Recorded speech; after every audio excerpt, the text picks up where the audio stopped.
Oi, tudo bem? Não. Algumas coisas não vão muito bem, não. Você sabia que a taxa de abuso sexual contra crianças só tem crescido no Brasil? Exponencialmente? Você sabia que, segundo a OPAS e a OMS, quando o caso é incesto ou o agressor é um parente próximo da vítima, apenas 2% das agressões são denunciadas?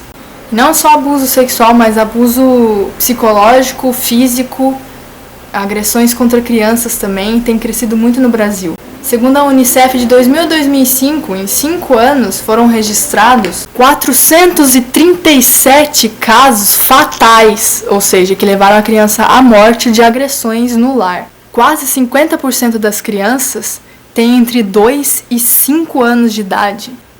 Das agressões contra a infância, contra crianças de até 9 anos de idade, a violência sexual é a segunda maior no Brasil, ficando atrás apenas da negligência e do abandono paternal na maioria dos casos. O maior número de vítimas está entre crianças de 8 a 14 anos. 68 crianças são abusadas física, psicológica e sexualmente por hora no Brasil. 80% das agressões são causadas por parentes próximos. O abuso sexual contra as crianças atinge todas as classes, raças, culturas no nosso país e também no mundo. Mas a maior incidência, incluindo a prostituição infantil e o tráfico de crianças e etc., é nas periferias e contra crianças negras. 90% das vítimas de violência sexual no país são do sexo feminino. E 50% dessas vítimas são crianças, nessa idade, entre 8 e 14 anos geralmente. 20 mil partos por dia são feitos por meninas menores de 18 anos de idade. E no caso da prostituição infantil e do tráfico de crianças, essa estatística se repete. Você sabia que hoje em dia mais de 250 mil crianças estão prostituídas no Brasil? Isso é abuso sexual contra meninas. A gente chama de abuso sexual infantil, né? Porém, 90% das agressões são contra meninas. E os meninos que são vítimas dessas agressões são vítimas porque eles estão numa posição feminilizada na sociedade. O corpo da criança, do sexo masculino, ele é muito mais similar ao corpo da menina quando eles estão na infância. Isso quer dizer que eles não têm uma posição de poder enquanto são crianças, muitas vezes. Podem até ter contra meninas da sua idade, porque o abuso sexual pode acontecer entre idades muito próximas e isso não deixa de ser abuso sexual contra a menina. Por exemplo, um irmão que abusa da irmã não é uma coisa normal de sexualidade, não sei o que lá. É abuso sexual porque o menino já está introjetando os privilégios masculinos. A violência mais empregada contra crianças do sexo masculino são os espancamentos, as agressões físicas, e contra as meninas é o terrorismo sexual, o estupro. Tem uma pesquisa muito interessante que foi feita com 4 famílias, com crianças de 3 a 9 anos que sofreram abuso sexual, e o agressor era o pai da criança, da menina, né? E é interessante porque a pesquisa coloca, as autoras colocam 3 zonas de sentido no discurso das sobreviventes do abuso. A primeira é de que cuidar é abusar. A segunda é de que antes mal acompanhada do que só. E a terceira é que depois de tudo continuo amando meu pai. Isso tudo é muito incentivado pela história transgeracional das mães das sobreviventes. Existe um ciclo vicioso na questão do abuso. A mulher que sofre abuso, ela geralmente, muitas vezes, tem uma relação ambivalente com o agressor, principalmente se for o pai. Porque você imagina bem, as pessoas têm uma tendência tão grande de culpabilizar as mulheres nessa hora, mas cai na real, imagina uma criança de 7, 6 anos de idade. Imagina essa criança, observa uma criança desse tamanho aí em algum lugar e aí depois você fala pra mim se ela tem alguma responsabilidade numa história dessa. Porque o que essa criança espera de um pai, de um parente próximo, é confiança, é cuidado, amor, afeto, certo? É o que uma família deveria deveria gerar para a criança. Mas a instituição familiar, ela não necessariamente serve para isso. Ela é uma instituição patriarcal também. E é por isso que o abuso acontece dentro dela, justamente para ser protegido ali dentro daquela instituição secreta. Muitas vezes esse agressor, ele compra a criança de várias formas. Ele dá presentes, ou ele é carinhoso, ele é muito afetuoso, ele é muito presente na vida da criança, da menina. Muitas coisas vão acontecendo e a criança, ela vai criando uma estrutura psicológica da confiança, um modelo, né, um modelo do masculino na mente dela extremamente confuso. Existe um mito de que essas pessoas, esses abusadores, esses agressores, são doentes, que eles têm dependência química, que eles têm algum distúrbio de personalidade, só que não, eles não têm. A grande maioria deles são sujeitos extremamente bem vistos na sociedade. Muitos deles, quando vão ser denunciados, as pessoas ficam chocadas e duvidam muito do que está acontecendo, porque eles parecem ser pais muito carinhosos, pessoas muito centradas, e são pessoas que todo mundo gosta, e enfim. Colocar nesse quesito de distúrbio é tirar a responsabilidade do agressor e invalidar totalmente o debate do privilégio masculino, porque isso é exercer privilégio masculino. Os homens têm poder no sistema em que a gente vive e eles exercem esse poder. Os pais, os irmãos, os avós, os tios abusam das crianças, das suas famílias. Isso é uma herança transgeracional. O grande padrão nessas famílias em que acontece, né, quer dizer, na maioria das famílias, né, porque a maioria das famílias tem essa história de abuso sexual contra crianças e de silêncio, as mães das vítimas, né, das sobreviventes do abuso, também passaram pela mesma coisa, né? Quando a mãe não percebe o que está acontecendo, muitas vezes ela pode estar sendo violentada também, manipulada por esse pai, ou então ela permanece em silêncio por medo ou por omissão mesmo, ou por várias questões de feminilidade, né? Que ao invés de proteger outras meninas da família, a pessoa quer proteger o agressor. Isso acontece também, né? Uma shame. Essa pessoa que está sendo abusada, ela pode vir a confundir as coisas ao longo da sua vida, ao longo do desenvolvimento na adolescência, e acreditar que para ela ser amada, ela precisa vender o seu corpo. Porque é isso que foi gerado psiquicamente dentro dela. O pai, ela pagava o afeto com o abuso. Então, ela começa a acreditar que ela é um ser errado, ela não pode dizer não, então ela não tem mais limites no próprio corpo, ela se dissocia do próprio corpo.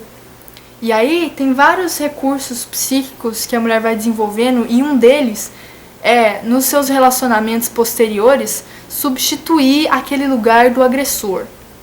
Porque parece muito absurdo, mas psicologicamente isso é uma zona de conforto, porque é o normal, é o que ela aprendeu como criança, né? É o que ela aprendeu do mundo. Uma criança, ela é totalmente inocente. Então, o que você ensina pra ela, ela vai aprender. Ela vai se recolocando naquele lugar de submissão. E isso é uma forma da corpa dela falar com ela, do psicológico dela falar com ela que tem alguma coisa errada, que alguma coisa aconteceu, que ela tá repetindo aquele ciclo. Só que enquanto isso não é nomeado, enquanto não tem alguém pra dizer, olha, isso é abuso sexual, isso é estupro, você foi vítima, você não tem culpa, você não tem que se submeter, sabe? Enquanto isso não aparece na vida da mulher, ela continua sofrendo violência. A pessoa que é vítima de uma violência, ela precisa de auxílio. Ela precisa de alguém que nomeie. E a sociedade, ela não nomeia o abuso sexual. Porque isso corrobora com a opressão contra as mulheres, com a submissão das mulheres ao sistema.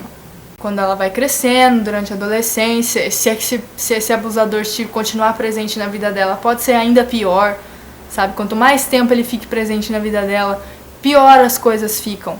Eu acho que a coisa mais comum entre as sobreviventes de abuso sexual é a perda da memória do abuso, parcial ou integral. Imagina uma criança passando por isso. Você acha que ela tem estrutura para entender o que está acontecendo? Muitas pessoas esquecem completamente o que aconteceu. Só que um grande sinal de que uma mulher sofreu abuso sexual na infância é quando ela não lembra de outras coisas da infância dela. Porque na estrutura psíquica, quando a gente joga para um espaço ali na nossa mente em que a gente não pode acessar essas memórias, outras memórias próximas àquele tempo, aquelas memórias, elas também são jogadas. Quando a mulher não lembra, sabe, esquece muita coisa sobre a infância e fica até indignada, por que eu esqueci isso, eu queria lembrar, sabe? Pode ser um sinal fortíssimo de que ela sofreu abuso sexual ou abuso psicológico, outras coisas, mas provavelmente foi um abuso sexual. São questões psicológicas mesmo, que chegam a ser diagnosticadas, né? Muitas vezes tratadas de forma psiquiátrica, mas ninguém nunca vai à raiz do problema e a pessoa fica taxada ali, né, como borderline, como depressiva, como bipolar, né? Muitas vezes a pessoa ela desenvolve mitomania, né, a mania de mentir, que é para preencher essa dor, né? Muitas vezes tem vários tipos de mentiras. Tem pessoas que mentem sobre relações afetivas, tem pessoas que mentem sobre situações em que elas gostariam de ter reagido diferente, que é para suprir essa autoestima que foi totalmente destruída, né, durante o abuso. E muitas meninas podem desenvolver transtornos gravíssimos, podem ter surtos psicóticos, sabe, manifestar várias coisas, mas sempre vai ter a metáfora do abuso presente. O que é necessário são pessoas que consigam enxergar isso, prestar atenção na pessoa. E muitas vezes as pessoas não têm paciência nenhuma, sabe, com sobreviventes de abuso em crise. As pessoas, elas não entendem, elas não têm empatia, elas não têm paciência, elas acham que... Porque com a mulher é sempre assim, né? Se a mulher tem um transtorno, se ela é... Eu esqueci a palavra, tem uma palavra que define.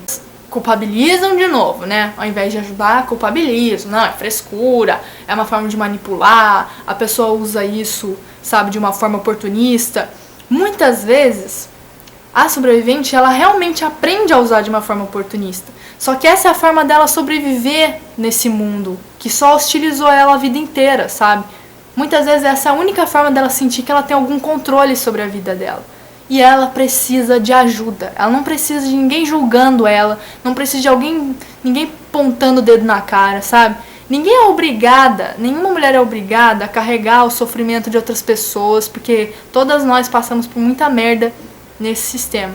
Só que, se você não vai dar a mão, não fica falando bosta, no mínimo, sabe? Porque isso pode destruir muito mais a autoestima da pessoa, pode deixá-la muito mais isolada, sabe? Você não tá ajudando em porra nenhuma, então não faça porra nenhuma, sabe? Se você não quer ajudar, não faça nada, sabe? Muito ajuda quem não atrapalha. E aí chegamos num ponto muito importante também do debate. Outras duas coisinhas que é muito comum as sobreviventes de abuso sexual desenvolverem é erotização do sexo abusivo, leia-se sadomasoquismo, sexualidade heterossexista. Eu acho que, se não todas, a vastíssima maioria dos relacionamentos heterossexuais são assim, porque o sexo heterossexual, ele é, com intercurso, ele é violento. Ele não é natural para as corpas das mulheres. Também não vou enfatizar muito isso aqui, porque, né, as pessoas gostam de rachar. Como assim, cara? Tipo, você tá falando... As pessoas falam que ela escolheu, sabe? Ah, é a minha opção sexual, você não tem que se meter nisso, sabe? Tipo... Cara... Pensa bem. Pensa em tudo isso. Pensa na estrutura psíquica que o patriarcado gera a força nas mulheres antes de vir falar isso. Outra coisa que eu acredito que ajuda, corrobora muito, é a fetichização da maternidade na infância. Porque a gente tem essa cultura midiática misógina, né, que tem essa questão de gênero muito forte, né, as propagandas, colocando lá os roles, né, os papéis de gênero. Tipo, Isso é muito bizarro. Aí tem gente que pode vir e dizer: ah, mas isso é saudável pra criança, porque ela pode se ver ali, né, como bebê, é uma questão de desenvolvimento humano, blá blá blá, nhenhenhê. Não. Os brinquedos ensinam a criança a ser uma mamãezinha, dona de casa, que vai cozinhar e ficar presa ali na instituição familiar. É isso que é ensinado. E essa fetichização toda, ela tem o abuso sexual por trás, porque como uma mulher dá à luz mesmo? Como que uma mulher tem filho? Então por que estão incitando a criança a pensar nisso? Por que é normal isso? Uma menina carregando um bebê. E aí eu pergunto, por que é normal uma criança ser estuprada e ninguém falar nada sobre? Por que é normal ser hétero? Muitas vezes se falam só das características negativas que se desenvolvem em sobreviventes de abuso, só que muitas coisas positivas nascem na vida, na personalidade de uma sobrevivente de abuso. Geralmente são pessoas que se tornam grandes artistas, são poetas, introspectivas, empáticas, observadoras. Essa questão da arte é muito forte. Muitas vezes ela é um recurso de sobrevivência psicológica a tudo isso. E as sobreviventes de abuso costumam ser muito brilhantes. Pessoas que têm talentos, pessoas que têm uma sensibilidade que é única, sabe? Que é característica de uma mulher que foi guerreira desde que se lembra por viva, sabe? Então, não fique pensando, não, se você passou por isso, que você é uma pessoa toda problemática, cheia de coisas ruins na sua mente, nos seus sentimentos, nas suas emoções. Não é não, você é uma guerreira, porque você tá viva. Você conseguiu sobreviver a tudo isso, sabe? Você conseguiu passar por isso e tá aí, vivendo dia a dia, na luta, sabe? Você é uma pessoa extraordinária, especial. E você merece se curar. Você merece o apoio de outras mulheres. E você merece falar. Falar bem alto o que esse agressor fez com você. A partir do momento que o agressor invade o seu corpo, psicologicamente ele fica ali, como um parasita. E o que tem que acontecer é esse assunto ser invocado, o silêncio ser quebrado, para poder expulsar esse veneno do corpo das mulheres, para elas poderem se amar umas às outras e a si mesmas. A mulher precisa passar por esse processo de cura, que é muito doloroso no início, principalmente se a pessoa perde a memória, sabe? Porque a recuperação da memória é dolorosa, ver aquelas imagens. Mas, se você tem lapsos dessa memória, é uma mensagem da sua mente para você de que você está preparada para enfrentar isso, de que você é forte o suficiente para enfrentar isso. E a gente precisa apoiar umas às outras nesse processo e fazer isso, sabe? Só que as pessoas falam em terapia, ela é muito boa nesse caso, sabe? É muito bom você poder sentar com uma pessoa que não vai te julgar, que vai te ouvir. É muito necessário, em muitos casos, é quase essencial a pessoa fazer uma terapia. Só que não é o suficiente, sabe por quê? Porque não é responsabilidade da pessoa, isso não é assunto pessoal. O abuso sexual contra meninas é um assunto da sociedade. O nojo, a culpa, a vergonha, ela é do agressor e da sociedade, não da vítima. E a sociedade tem que responder por isso, sabe? As pessoas têm que saber, elas têm que ouvir o que está acontecendo. Existe um número de denúncia, né? É o Disque 100, para denunciar abuso contra crianças em geral, né? Mas eu acredito que a gente tem que colocar na cabeça que a gente está sob uma opressão sistematizada. A gente precisa ir além dessa denúncia, contando com aparatos do Estado e blá blá blá, entendeu? A gente precisa rechaçar essas pessoas, sabe? Expor. Porque falar não é se expor, é expor quem fez isso. E aí me choca, uma coisa que me choca muito é o fato de que na luta feminista e em outras lutas aí também que eu não vou nem falar sobre porque realmente não se comprometem com a mulher em nada. Agora, dentro da luta feminista, eu acho que é realmente um absurdo o quanto as pessoas ignoram e invisibilizam a questão do abuso sexual contra meninas. Mas isso não é por acaso. Porque isso é uma questão de heterossexualidade compulsória, porque ele explica a raiz da heterossexualidade compulsória. A invisibilização desse assunto é uma questão também bastante lesbofóbica. Existe uma vasta quantidade dessas meninas que sofreram, em realidade, estupro corretivo. A família, né, o pai, o abusador, ele começa a perceber a liberdade da criança e a sua tendência ginoafetiva, porque as meninas, elas são extremamente ginoafetivas na infância. Se você pensar bem, analisar as estatísticas, praticamente 8, 9 em cada 10 mulheres sofreram abuso sexual na infância. E aí você vai me dizer que num sistema que estupra as meninas desde criança, né, com essa violência misógina de colonizar o corpo das mulheres, a heterossexualidade é uma coisa natural? É uma questão só de sexualidade? Porque é engraçado, porque muitas feministas realmente até defendem a questão de que o pessoal é político. Mas elas ficam muito assustadas quando a gente percebe e coloca que o sexual é político também. Se não fosse, essas violências não estariam acontecendo. Por que é um padrão isso acontecer com as mulheres? Dentro da sociedade patriarcal, as violências mais graves são aquelas que as pessoas se negam a nomear. E é muito engraçado as pessoas falarem que o sexual nessa sociedade patriarcal não é político, porque essa é uma ferramenta perfeita de colaboração com o terrorismo sexual. Através disso, as pessoas facilitam as mulheres a se dissociarem da sua experiência na infância. Geralmente a criança não é protegida. A sociedade tem o mecanismo do silêncio. Enquanto o silêncio perdura, a violência também perdura. A gente precisa parar de se esconder, sabe? De ter medo de se expor. Até antes de fazer esse vídeo, eu fiquei com bastante medo. Eu não sabia se eu queria realmente tocar nesse assunto, né? Mas por que eu vou ter medo de me expor? Como assim? Sabe? Por que as sobreviventes têm que ter medo de se expor? Porque a vergonha é dela? A vergonha é nossa? A culpa é nossa? Não é nossa. A culpa é do agressor, a vergonha é toda dele.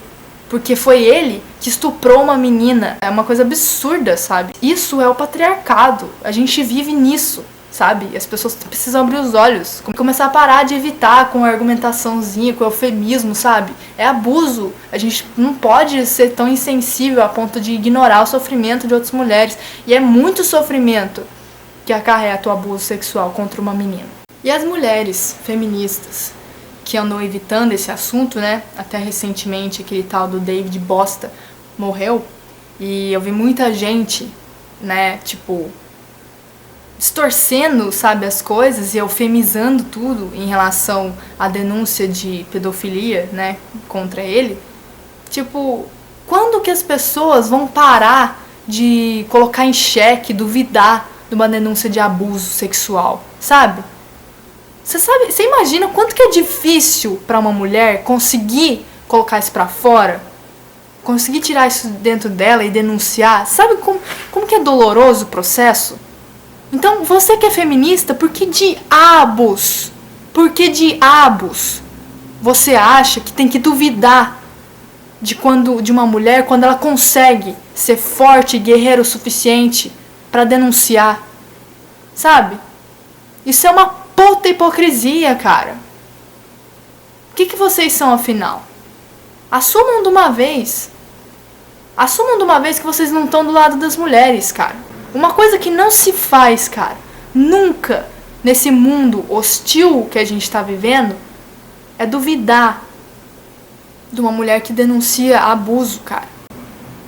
Isso é destruidor. Isso é uma falta de empatia. Isso é absurdo. Como que as pessoas não ficam indignadas com pedofilia? É muita falta de sensibilidade. As pessoas estão geladas por dentro, estão frias, sabe? Na moral, começa a ouvir as mulheres e repensar qual que é a sua posição. E parar de, sabe, de psicodelizar. Se você não tem nada de bom pra dizer, não diga nada. Analise as coisas antes de falar besteira. Nós, que somos mulheres, a gente precisa conversar entre a gente sobre isso. Desabafar, falar o que sente, entende? e nos apoiar, nem que seja de longe, sabe? Então você, mulher, pense sobre isso. Muitas vezes você pode ter passado por isso e nem se lembra e nem sabe. E se você sabe, bom, saiba que você não está sozinha e que tem gente querendo te apoiar, te ajudar a passar por isso. Porque não é fácil. Não é nem um pouco fácil o processo de cura, processo de denúncia, sabe? Porque as pessoas, elas podem ter uma reação extremamente negativa e muitas vezes acaba com a gente. Mas pelo menos você sabe que você não permaneceu em silêncio. Porque como diz a nossa magnífica Audre Lorde, silêncio nenhum nos protegerá.